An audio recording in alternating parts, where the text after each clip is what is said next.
ja ma palun siia vestlusringi Urve Läänemetsa ja Jaan Päärensoni.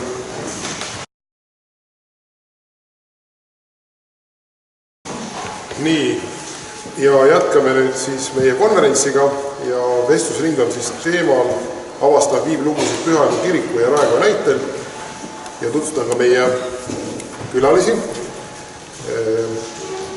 Eesti Muusika- ja Teatriakadeemia dotsent Urve Läänemets ja Eesti Piibliseltsi peasekretär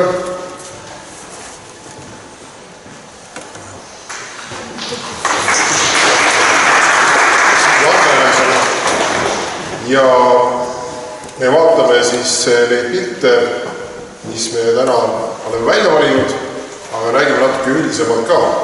Ja alustaksin võib-olla esimese küsimusega, mis tuleb härra Päärensonile. Et millal ja kes tegid Pühavaimu kiriku piibliteemalised maalid ja Raekoja ja Raesaali piibliteemalised maalid, et räägime natuke võib-olla sellest algusloost. No kes tänase konverentsi algusest kohal oli, siis õpetaja Gustav Piir väga põhjalikult seda juba neid autoreid ka nimetas ja eeskujusid. Ma võib-olla ei hakkaks seda kordama, aga võib-olla selle teema sissejuhatuseks tahaksin lihtsalt öelda seda, et me räägime ikkagi 17. sajandi kunsti ja piibli seostest ja võiksime kiriku ajalooliselt öelda, et ajast peale reformatsiooni, sest piiblia paupeerum või piibelpiltidena on keskajast väga oluline traditsioon olnud, kus pühakirja tutvustati.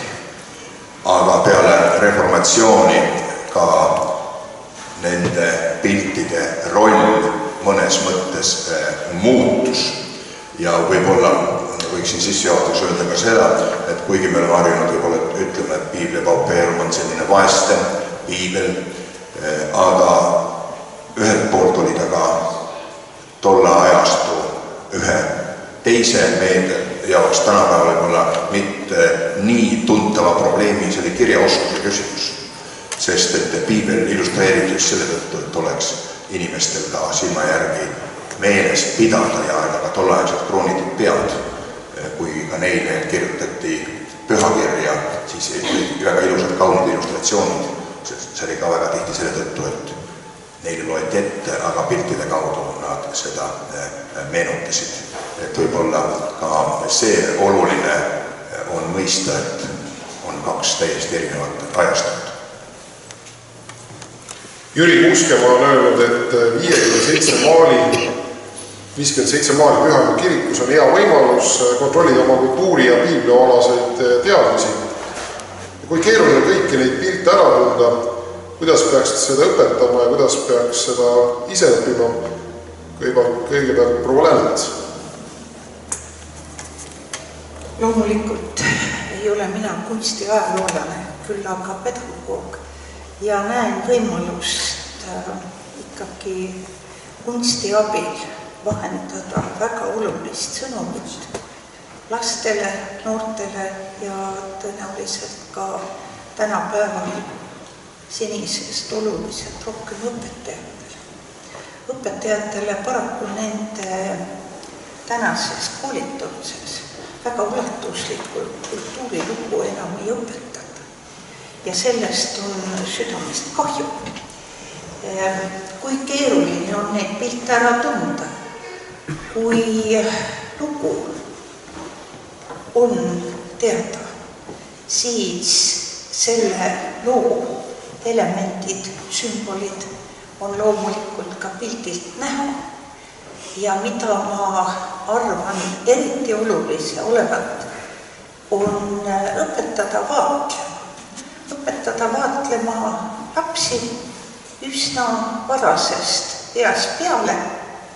Selle vaatluse juures on võimalik natukesegi keskenduda ja rahulikult süveneda pildivaatlusse antud juhul siin kirikus, aga ka vaatlusse tõenäoliselt, kui me loeme mõnda muud õppeteksti tunnis, et suuta süveneda.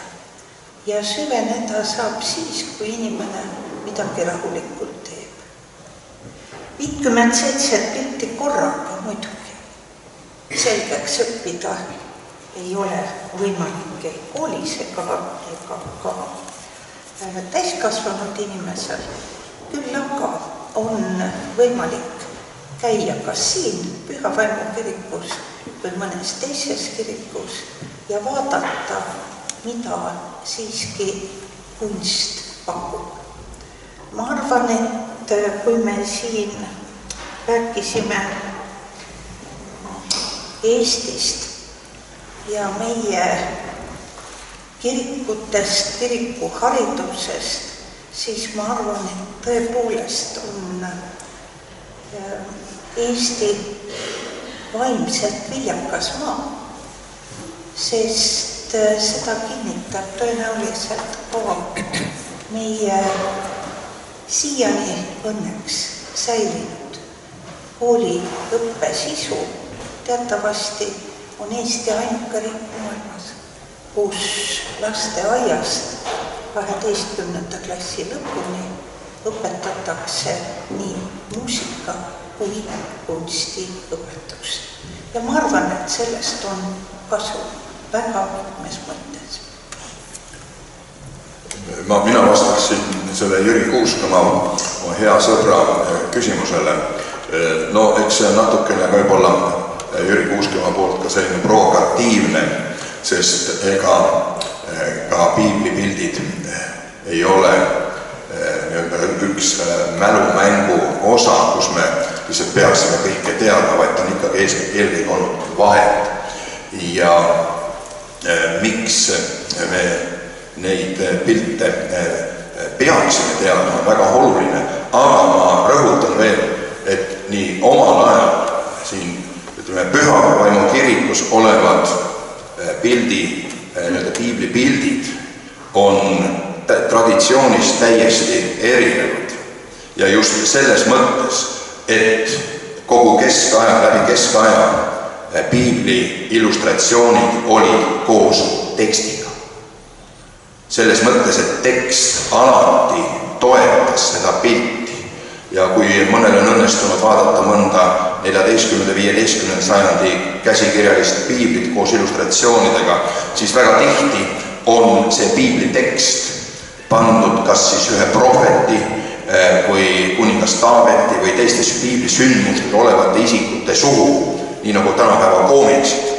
Võiksime öelda, et Biblia Pauperum on keskaja koomiks selles heas klassikalises tähenduses õppevahendina. Siin Püha Vaimu kirikus on väga oluline, et on olemas ka juures tekst, aga selleks on Püha Vaimu kirik väga hea töö teinud koos Muinsuskaitseametiga. Mõned aastad tagasi ilmus ju Püha Vaimu kiriku piiblipiltidest raamat koos pühakirja tekstide. Kadunud Sirje Simpson, nagu mäletan, oli üks, kes seda tegi. Et see on see klassikaline Biblia Pauperum koos tekstiga.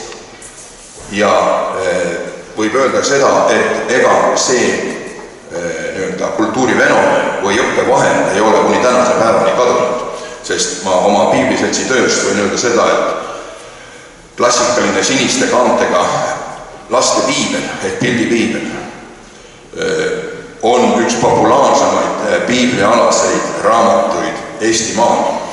Ma arvan, et seda on levitatud vähemalt 250 000 ja pluss eksemplari.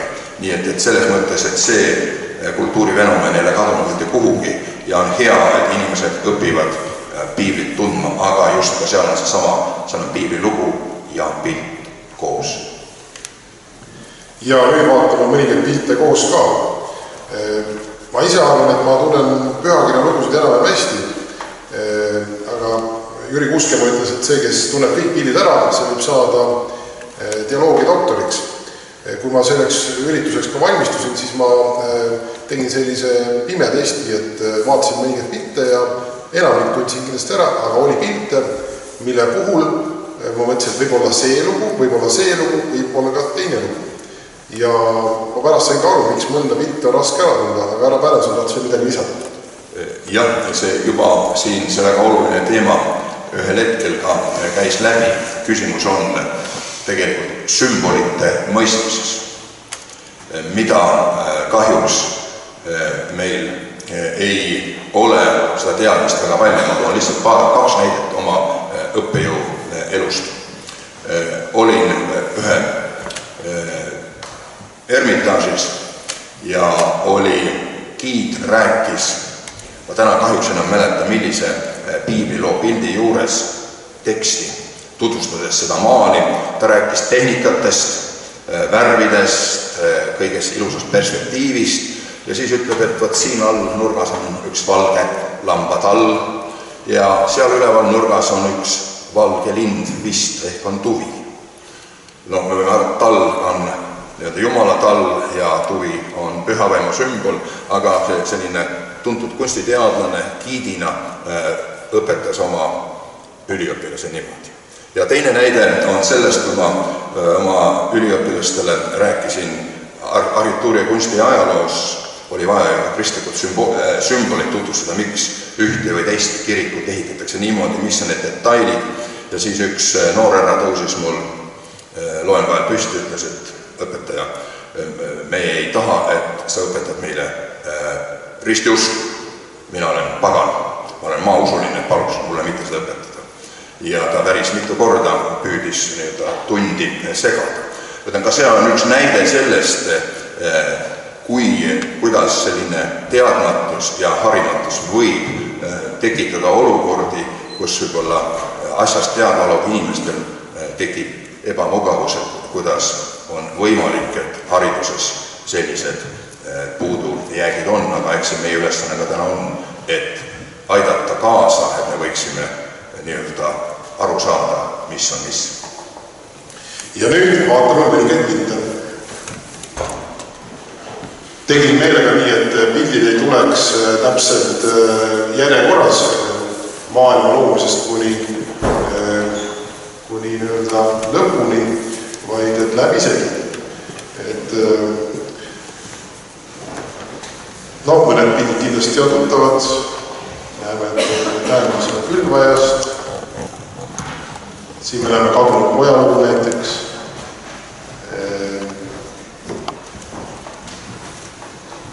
Jeesus Getsemani aias, Juuda suudlus, Jeesus Pilaatuse ees, Jeesuse Via Dolorosa kannatusteed, ülepreester Kaifa sees. Aga nüüd olen ühe pildi juurde, mida tahtis härra Pärnson rääkida, see on Kristus ristil.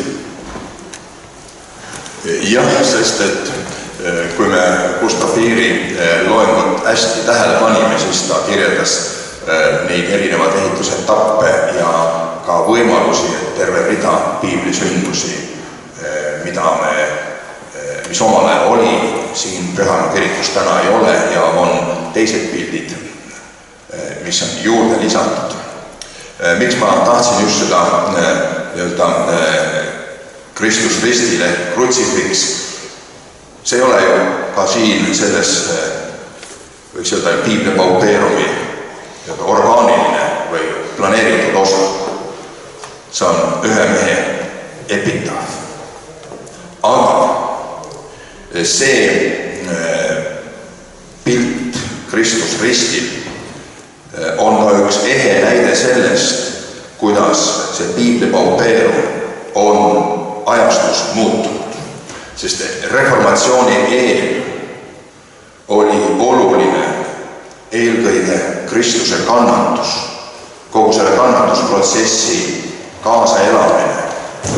Aga Kristus ristil, ta oli kiriku arhitektuuris kui krutsifiks, aga kui me vaatame kas või neid Piiblia paupeerume erinevaid väljaandeid, seal me Kristuse ristil illustratsioonina praktiliselt enne reformatsiooni ei näe.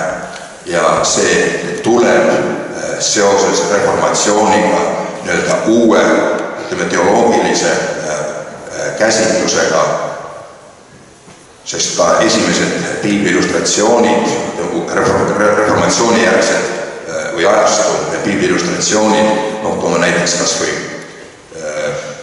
Agricola Uus Testament 1548, ka täna ilus ümmargune aasta, temal on need Kristuse risti pildid, mitte ainult tiitelehe pöörded, vaid evangeeliumite sees, sest väga tihti evangeeliumites, kui ka enne reformatsiooni kajastati evangeliste, Uuest Testamendist apostleid, ilmutuse raamatut ja siis Kristuse kannatused. Ja kui me võtame isegi lähme kas või sellise eksootilisesse maale nagu Armeenia või Gruusia, ka seal Uue Testamendi illustratsioonides me näeme eelkõige apostleid ehk evangeliste, kes on kirjutajad, aga mitte Kristus ristil. Ja see on selline reformatsiooni järgse maailma selline selge sõnum. Kristuse risti surm on äärmiselt oluline ja siin ka Pühaveemaa kirikus see epitaafina ta erineb, seal on ka ju kommentaare ja teksti juures, mis teistel piltidel ei ole ja selle tõttu minule, kui ma mõtlesin tänasele päevale, et ma hea meelega tahaksin just sellest pildist rääkida, sest see näitab ka seda uut, mis reformatsiooni järgselt ja uusajal 17. sajandil ka kirikukunstis välja kujunes. Nii, aga vaatame pilt edasi.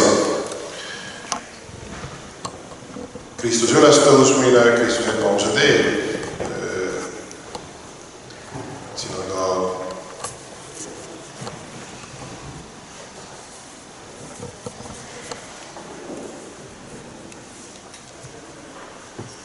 ja oleme jõudnud selle pildi juurde, mis on vasakul, ja kui me siin vaatame, siis see on siin näha.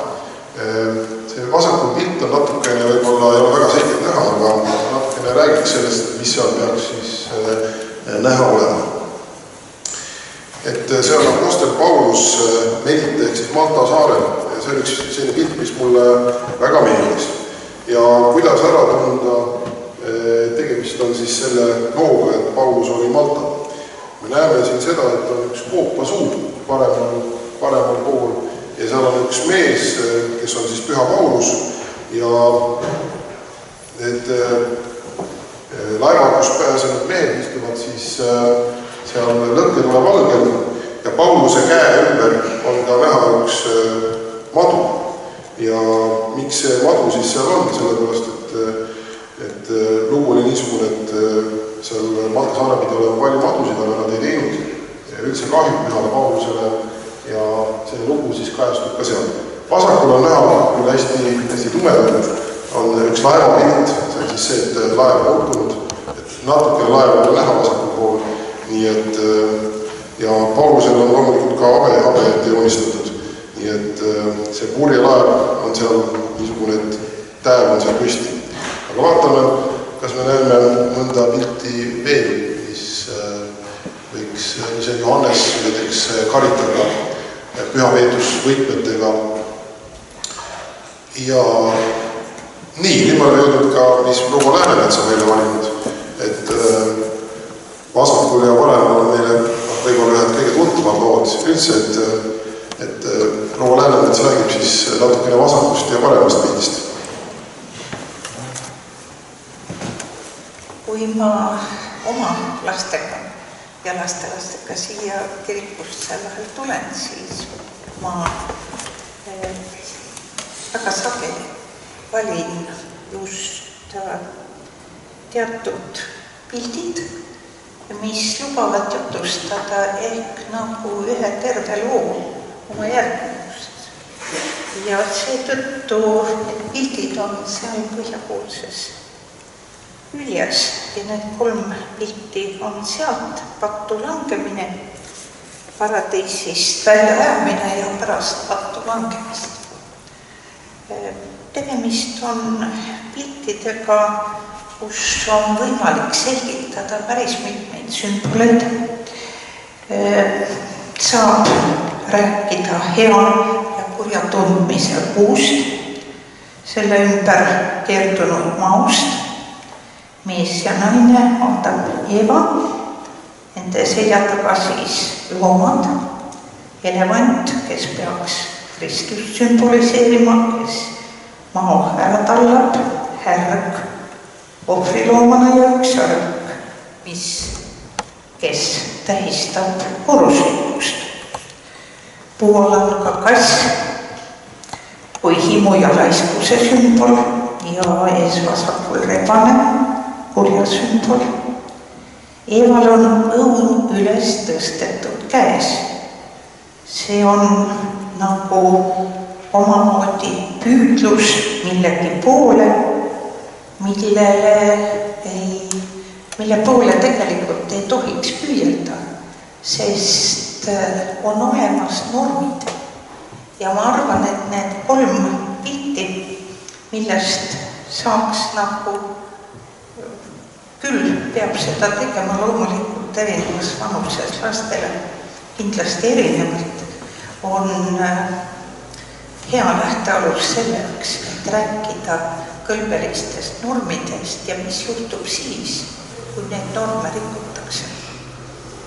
Ja loomulikult on nende piltide puhul võimalik koos lastega vaadelda kõiki neid rikkalikke detaile ja püüda siis ka selgitada nende sümbolite tähendust, kas siis on tegemist taimega, loomaga ja kõik see on niisugune teadmine, mis siis tõenäoliselt kunagi hiljem, kui need lapsed on suureks kasvanud ja võib-olla ise külastavad muuseume, kirikuid, mõista neid sümboleid ja lugusid, mis seal siis on. Nüüd, kui me vaataksime just seda paradiisist väljaajamist, siis seal me näeme 2 alast inimfiguuri. Adam on tõmmu ja Eva on hele ja Adamat tõukab suur punases rüüsingel, paremas käes mõõk ja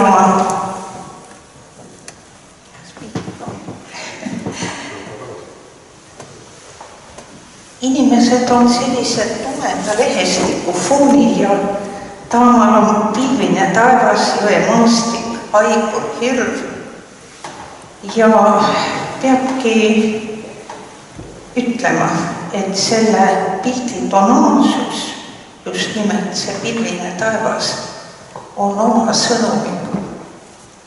Ja järgmine pilt peale pattu langemist me näeme siis, kuidas paremas servas suure puu varjus istub nahkadesse riietatud Adam, varjab vasaku käega nägu, tal on kahju, ta häbeneb. Ja see on ilmselt arusaam sellest, et norme ei maksa rikkuda. Temast vasakul on Eva, samuti nahkül.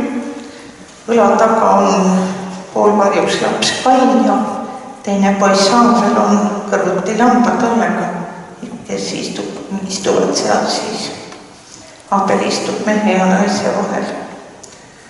Künkaverul näeme põldu kündjaga ja palkmaja ja näeme just nimelt selle palkmaja juures, ma arvan, just niisugust põhjamist käsitlust, mis ehk ka tähelepanu väärib. Nüüd lapsed tavaliselt küsivad oma arusaamise tasemel ühe või teise sümboli kohta ja just nimelt see viimane pilt peale Tartu langemist tekitab küsimuse ka sellest, et kui siis see inimene ongi pattu teinud, kuidas siis saaks selle patu lunastada, mida selleks võiks teha. Muidugi pakuvad kõik piiblilood väga erinevaid võimalusi lugude interpreteerimiseks. Ja ma arvan, et küllap ka erinevad vaatajad, me ju kõik vaatame pilti oma silmaga, oma arusaamise tasandilt, võivad esitada ka väga erinevaid küsimusi ja võib-olla ei ole sellel õpetajal ega lapsevanemalgi alati väga täpselt ja ühest vastust. Kuid oluline on eelkõige see, et nende normide ja väärtuste üle hakatakse mõtlema ja nende üle arutama. 4. pildiks valisin mina Marja Kultuse. See on samuti väga tuntud lugu ja härra Piir meile juba mõningatest detailidest kõneles, eriti kui asi puudutab tõepoolest raamatuid. Ja selline lihtsa sisustusega ruum, Maarja istub lugemispuldi ääres, käed süles, jalgade juures, kui täpsemalt vaadata, on käsitöö korv ja vasakus nurgas on isegi kass. Kassi sümbol on mitmeti käsitlust leidnud kunstnike poolt. Enamasti on ta küll selline laiskuse ja heaolu sümbol, aga ta sellel pildil seda ei ole. Sellel pildil on ta lihtsalt osa sellest olmest, mis Marja ümber on. Küll aga pakub erilist huvi ja tekitab küsimusi maali parema poole ülanurgas olev, ma ütleks, puri ja kohutav pilv ja selles siis lendab niisuguses mustas seelikus ja mustade tiivadega suur ingel. Vasak käsi on pea kohale tõstetud ja paremas on liiliauks.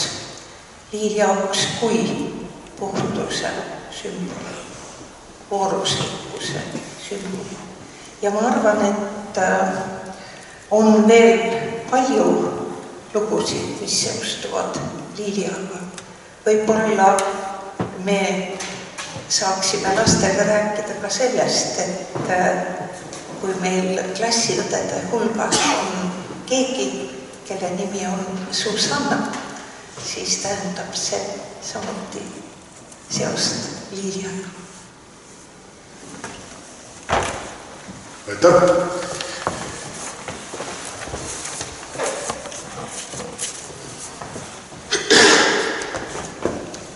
Nüüd ma olen jõudnud siis ka mõningate niisuguste piltide juurde, mis mina ise olen välja valinud.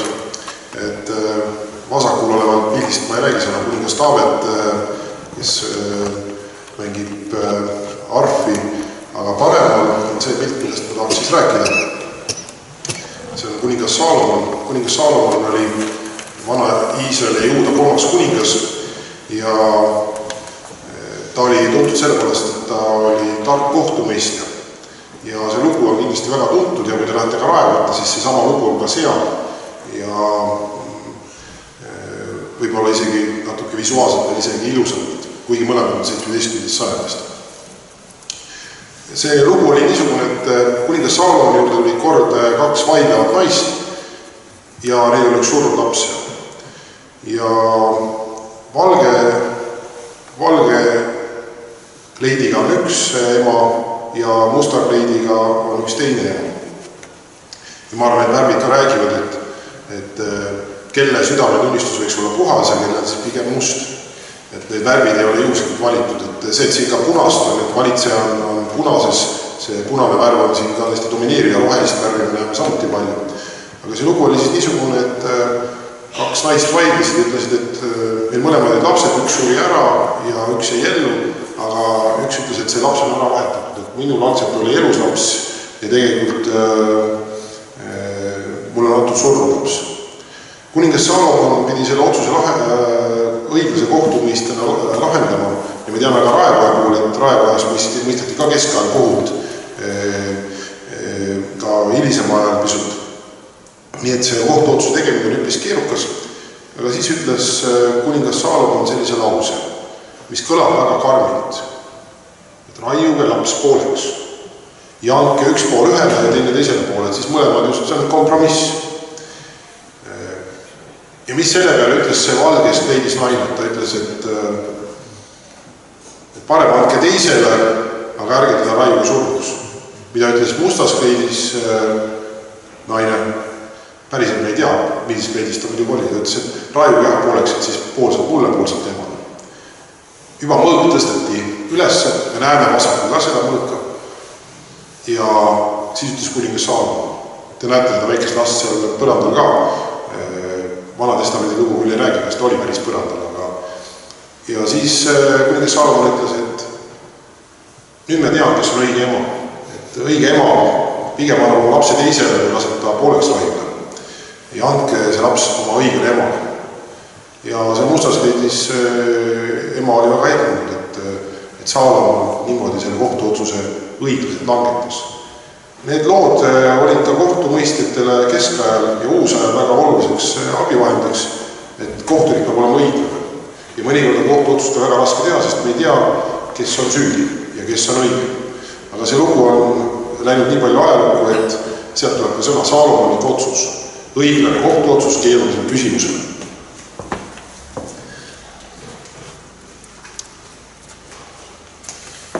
Nüüd vasakul me näeme veel ühte huvitavat pilti, mis on üks minu lemmikuid, võib-olla Raekojas on see võib-olla isegi veel ilusam, kuigi ka Raekoja selle maali kohta ei ole öeldud, et see on nendest 8 maalist, mis seal on, võib-olla mitte kõige õnnestunum, aga need on kunstiajaloost hinnangud, aga süžee iseenesest on väga võluv, nii et räägime sellest pildist ka. See on Seeba kuninganna kuningas Saalomoni ees. See lugu on väga ilus ja seal on ka niisuguseid lugusid, mis ulatuvad Etioopia valitseja suguvõsa tekkimiseni, sellest kui Vanatestament ei räägi, võib-olla sellele ka siin ei peatuks. Aga see lugu iseenesest on väga võluv, et kuuldused Saalomoni tarkusest ja rikkusest jõudsid kauge Seebariigi kuninganna kõrval. Me ei tea, kus see Seebariik asus, on oletatud, et see on Jeemen või mõni muu riik, aga igal juhul ta oli piisavalt kaugel siis Jeruusalemmast. Aga et siis Seeba kuninganna nägi ja kuulis, et Saalomoni kohta on räägitud, et ta on väga tark ja ta tahtis oma silmaga veenduda, kas see vastab tõele. Kuninganna siis Jeruusalemma oli erakordselt uhke, pikrodu majesteetlikud sammuvad kaameleid, kes siis vedasid ohtlikke kõrbesedalasi ja kulda purpusse röövastunud kuningas Saalomon ootas siis Seeba riigi kuninganna troonisaalis ja kuninganna ei jõudnud ära imetada enne olevat luksust kuningapalees, seedri muidugi oodatud kambreid ja ilmatud hulka kullast riistu. Ja Seeba kuninganna nägi, et Saalomon on tõesti väga rikas, aga kas ta ka nii tark, nagu räägitakse. Ja siis ta hakkas mõistuküsimusi esitama Saalomonile. Me ei tea, mis mõistuküsimused olid, aga ma oletaksin, et õpetussõnad, see on üks ilus õpetussõna, mis võiks olla päris ilus mõistatus ka võib-olla Saalomonile. Ja see mõistatus võiks kõlada niimoodi, et millest on rohkem kasu kui hõbedast, rohkem tulu kui kullast, see on kallim pärmid, ükski asi, mis ei ihaldab, ei ole sellega võrreldav. Ja mida ütleb siis õpetussõna, ehk siis kuningas Saalomon? Tarkusest on rohkem kasu kui hõbedast, rohkem tulu kui kullast, see on kallim kui pärmid ja ükski asi, mis ei ihaldab, ei ole sellega võrreldav. Mis see tarkus siis on? Tarkus on õigete otsuste langetamise kunst õigel ajal õiges kohas. Seda näeb meil ka tänapäeval tarvis, mitte ainult kuningas Saalomoni ajal vanas Iisraelis umbes 10. sajandi enne Kristust, ehk siis ligi 3000 aastat tagasi. Ja Seeba kuninganna nägi, et tõesti Saalomon on väga tark ja rikas oli ta ka ja tegi omapoolse kingituse ka. ja kui see kingitus ümber arvestada, siis tänapäeva mõõtühikutes, siis ta kinkis umbes 1260 kilogrammi kulda. Et te võite minna Taavidi kulla vahetuspunkti ja küsida, et palju maksab 1260 kilogrammi kulda. Mina olen ostnud seal 1 grammi ja vaadanud ka, et kas mu Jakobsonist on kahju või mitte, kui see kunagi olemas mul oli. Nii et võite arvata, et 1260 kilogrammi kulda, ma arvan, isegi Eesti riigipea ei kingi mõnele teisele riigipeale. Et see on päris kallis kingitus. Põhja-Korea riigipea on küll palju kulda varvatud, aga see selleks.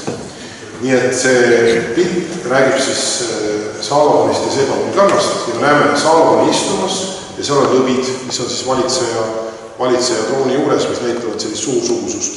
Ja me näeme selle sambaid, nii et tegemist on sellise Seba kuninganna vastuvõtu pildiga. Nii, vaatame, kas me näeme siit veel mõnda pilti. Ja üks pilt on veel, mida ma tahtsin, mis mulle väga meeldis, on see, et karjased kummardavad Jeesus last. Jeesuse me tunneme ära, ta on sõimes, see on hästi arusaadav. Me näeme karjased, kes põmmitavad, neid tunneme ka ära. Me näeme Neitsi Maarjat ja Joosepit, neid tunneme ka ära, et vasakul 2 inimfiguuri. See, et seal väike lammas on, seal vasakul all, seda me võib-olla näeme natukene kehvemini. Ja üks selline pilm, mis on selline kuldne pilm, et see on see täht, Petlemma täht, mis on mõnikord ka meile jõulukuuse otsa ära eksinud ja me ei tea, kus see on tulnud. Võib-olla see Petlemma täht on siis sinna ka ära eksinud. Nii et see Petlemma tähe kuma võiks sealt nagu paista selline. Tavaliselt muidugi, kui on pilm, siis võib kuldne pilm tähendab Jumala lähedal või kohalolekut. Kui me mõtleme selle loo peale, et mene teki elu farsiin, mis kuningas Peltsassari ajal juhtus, kui Taanieli raamatusest juttu, nii et selline kuldne pilm alati räägib Jumala lähedalolust ja kohalolekust. Nüüd pilte me oleme vaadanud päris mitmeid, aga mõned küsimused jäänud veel esitanud. Küsime need ka ära.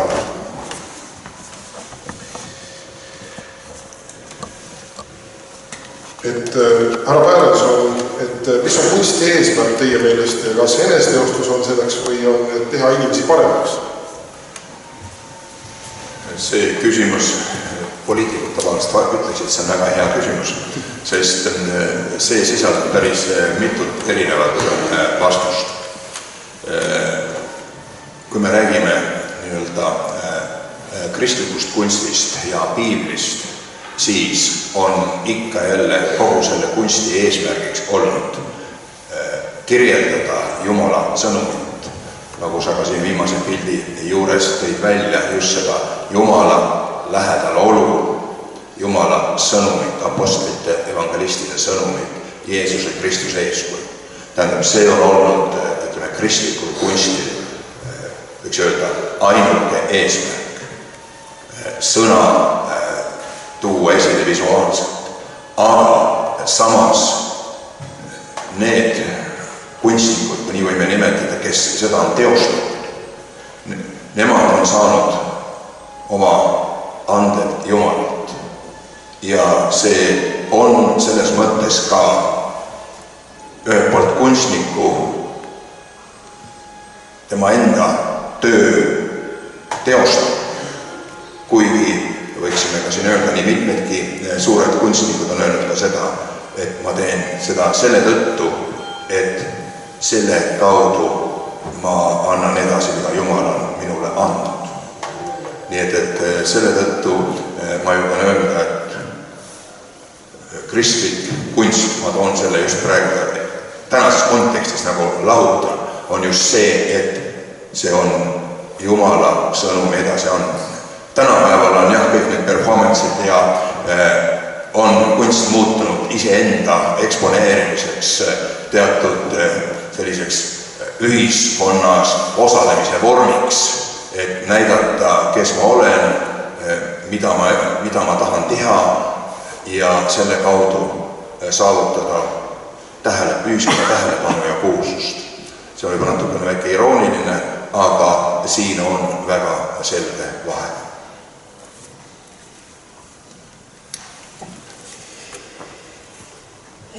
küsimus, kas kunst on eneseteostus või teha inimesi paremaks kunstnikule, on küllap iga tema teos, tema kui loovisiksuse väljenduseks, seega siis eneseteostuseks. Iga kunstnik ei maali päris igasugust süžeed, ta valib selle vastavalt oma arusaamisele, oma kutsumusele, oma soovile midagi selle maali või skulptuuri või mõne muu kunstivormi kaudu öelda. Ja ma arvan, et kunstniku loovisiksusena on selleks ka õigus. Kuidas üks või teine kunstnik suudab teatud teemat käsitleda, oleneb kindlasti tema vaimsusest. Nüüd, kas kunst peaks tegema ka inimesi paremaks? Kindlasti. Kui me mõtleme kas või Kanti kategoorilistele imperatiividele, siis üks nendest ju puudutabki haridust, igasugune haridus, sealhulgas kunstiharidus, peaks tegema inimese paremaks selles mõttes, et ta oskab näha teda ümbritsevat maailma ja kuulata. Loomulikult ka seda märksa paremini ja eks see maailma mõistmine tule ju inimesele ikka pisitasa ja vastavalt sellele, milliseks tema kogemus kujuneb kokkupuutes nii füüsilise kui vaimsega. Ja võt seetõttu ongi, ma arvan, kiriklikul kunstil üks väga eriline potentsiaal, mida paljudel kunstiteostel tänapäevases tähenduses ei ole. Ma tahaksin siia veel juurde lisada, et teadmised või haridus, jah, me võime võib-olla küll arvata, et see teeb inimese paremaks, kasutada sõna. See annab inimesele teadmise ja võimaluse valida hea ja kurja vahel. Nii nagu Aadam ja Eeval vastavalt nendel teadmistel oli võimalik seal Eedenaias valida, aga mida nad valisid. Ja selle tõttu ka kõik need teadmised ja see hea haridus loovad ainult eelduse selleks, et me võiksime teha häid valikuid. Aga selleks aitab meile pühakirja tundmine. Ma seda küsimust mõtlesin, siis mulle meenus 17. ja 18. sajandi Saksa eellooja Georg Händeli lause, mis ta ütles oma elu lõpuaastatel. Minu loomingu eesmärk on teha inimesi paremaks. Ja me kuulsime küll täna Palestriina muusikat, mitte Händeli muusikat, aga ma arvan, see tulemus on natuke sama, et millest ka proua Läänemets rääkis, et kui me tahame keskenduda asjadest aru saada, siis on vaja süveneda ja need asjad üle mõelda, vaadelda asju. Ehk siis, kui meil on hea intentsioon, siis see kavatsus jõuab ka kuulajate ja vaatajateni, nii muusikateose kuulajate kui siis ka kunstiteose vaatajateni. Nii et ma arvan, et kuigi see kõlab väga varamoodsalt, ma arvan, et kui on ikka võimalik, et midagi teha head, siis seda ikka tasub teha. 2 küsimust või 3 küsimust on meil jäänud, et võiks küsida ka seda, et miks on üldse piiblilugusid tunda, et alustame proua Läänemetsast. Ma arvan, et iga piibli lugu on omamoodi kõlbeline sõnum ja küllap kõikidest nendest on õppida selleks, et sarnasel viisil käituda ka oma isiklikus elus tänases päevas. See on, nagu siin juba kolleeg ütles, valikute küsimus. Valikute tegemine ei ole lihtne. Tänapäeval on ju termin informeeritud otsustus. Küsimus aga selles, millest me siis informeeritud oleme ja millist informatsiooni me tõeseks enda jaoks võtame. See on südametunnistuse küsimus, eelkõige südametunnistuse vabaduse küsimus.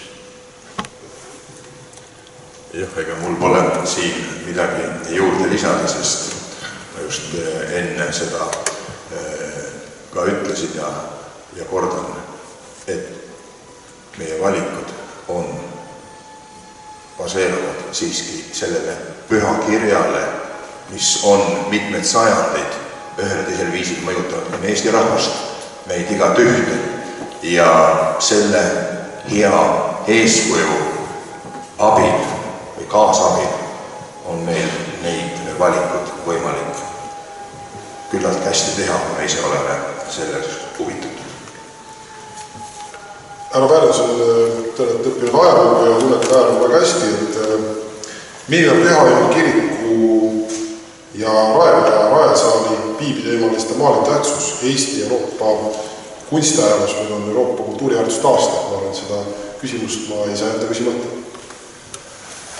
Jah, üks kõige olulisem tähtsus on see, et ta on meil olemas, sest kuna me tuleme siiski sellisest, kuigi nooremana põlvkonna jaoks on see kauge minevik nõukogude ajast, kus püüti esitada kristlikku kultuuri ja kristlikku kunsti kui ühte sellist möödanikku maailma hariduse ja kultuuriloos sellist kõrvalteemat ja loodeti omal ajal ka siin Eestimaal, et ühel hetkel inimesed lõpetavad jumalasse uskumise ära, aga see Pühavaimu kirik on meil täna olemas ja see, mis on ka Euroopas mitmel pool mujal, see annab tunnistus sellest, et me oleme kuulunud läbi sajandite Euroopa kristliku kultuuri maailma.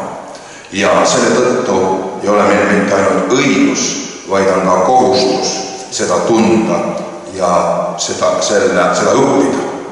Ja nii, et seda ma julgen öelda, et see on just see, et me kuulume Euroopa kristliku kultuuri maailma. 3 minutit hakkab vaheaeg, peame kellaaegades ka täna hästi kinni. Ja viimane küsimus peavad härra Pärnson ja lõppsõna tuleb siis proua Läänemets. Kas kaunis kunst viib meid Jumalale lähemale? Aga loomulikult, sest kui see kunst, mis on tehtud sellele eesmärgil, et Jumala sõnum võiks olla meile arusaadavam ja et ta aitaks meil ka teatud otsuseid ja valikuid teha, nii nagu on ka väga vanad keskaegsed mungad, kes on pühakirja ümber kirjutanud. Mul on olnud eesõigus käes hoida mitmeid 10., 12., 13. sajandi piibli käsikirju ja osa illustreeritud, aga nii mõnegi veeru ääre peale on see kirjutaja joonistanud mõne pildi. Olgu ta siis mõni Kristuse sümbol või ka üks väike torniga kabel, nii nagu siin meile see Pühavaimu kirikus on mõni talumaja või mõni keskaegne aken. Tähendab, see kõik kirjeldab seda, mil viisil see Jumala sõnum jõuab kirjutajani ja sealt kaudu ka meie. Viib kindlasti Jumalale lähemale ja arvan, et kunst, muusika, kirjandus, piibel kui raamatute raamat on eelkõige selleks vahendiks, mis kasvatab inimeses lugupidamist loodu ja looja vastu.